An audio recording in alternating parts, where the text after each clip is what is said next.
Right, okay, so we're now going to look at our secondary colours, and they are called the secondary colours because they are secondary. So where we have our primary colours, which are the colours that can't be made by mixing any other colours, they're the sort of natural colours, the colours that we mix to make other colours. Secondary are the ones that are made by mixing the primary. Okay, so we've got a secondary colour that is mixed by red and yellow, and then that would be orange, and for that reason it would go in this section of the colour wheel here. It's halfway in between, so you know that if you mix red and yellow you would get orange. Over here you would have, in the middle of blue and yellow, you would have green, because that's what you get when you mix those together. And then over here you would have purple, because when you mix red and blue, that's what you get. Okay, so we're going to have a little look at colour mixing now. So I'm just going to move my colour wheel out the way.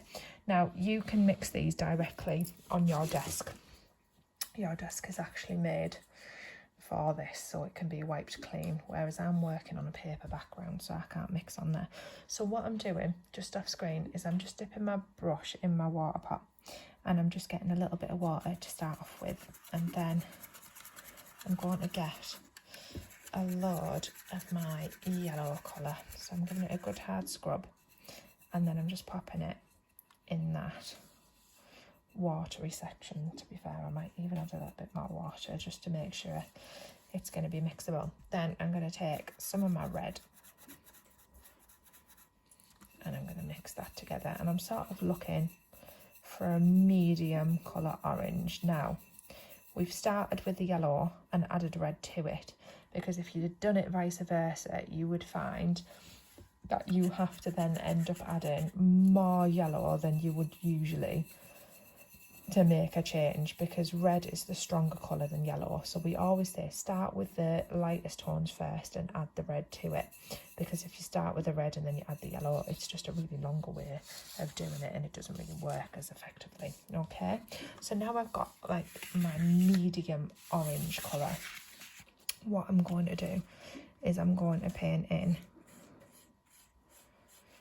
my orange in that centre section between the red and the yellow.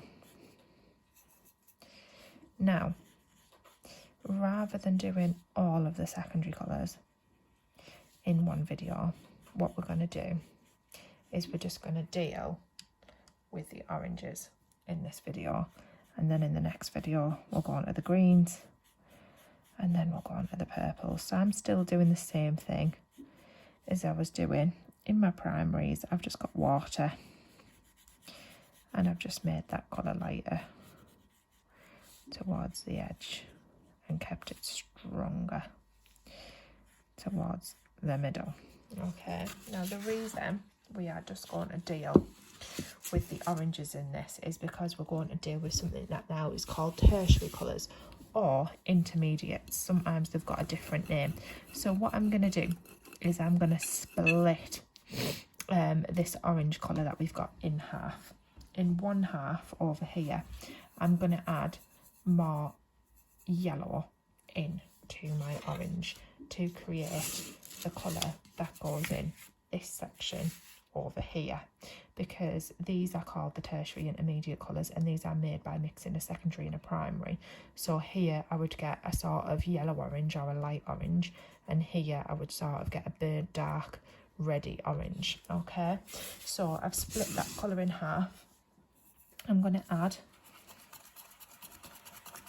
a lot more yellow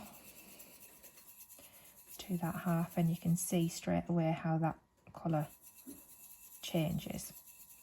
Okay, so then I'm going to go into my colour wheel where I've got the gap between the yellow and the orange, and you can see it's sort of somewhere half between the yellow and that orange colour. It sort of makes a really nice amber goldy colour. And then again, just at the end,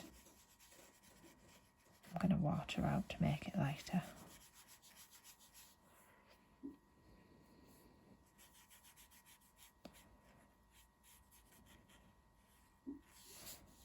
Again, I'm just using those long brush strokes to make sure everything's really neat, really controlled. I can flatten my brush out to paint the edges. Okay, so that's one of my intermediates done. Then the other side, this side that I've left untouched, this is where again I'm going to get some water on my brush and I'm going to get some of my red paint. Now, you know that red is a dominant colour, so we're probably not going to need a lot of this in order to make this colour darker. So I'm only going to add a little bit at a time. And I'm just going to do a little test on my colour wheel just to make sure that I am getting a difference. And if I don't think the difference is dark enough, I'm just going to add a little bit more red in. Yeah, so then I can sort of see I'm somewhere halfway in between those two colours. I can see that it's a lot darker than the orange, but not as dark as the red that I've already created, because there is a hint of yellow there. So again, I'm going to paint up from the centre, long sweeping strokes, holding my brush down at the bottom. So I've got all that control. Then again, I'm just going to get some water on my brush.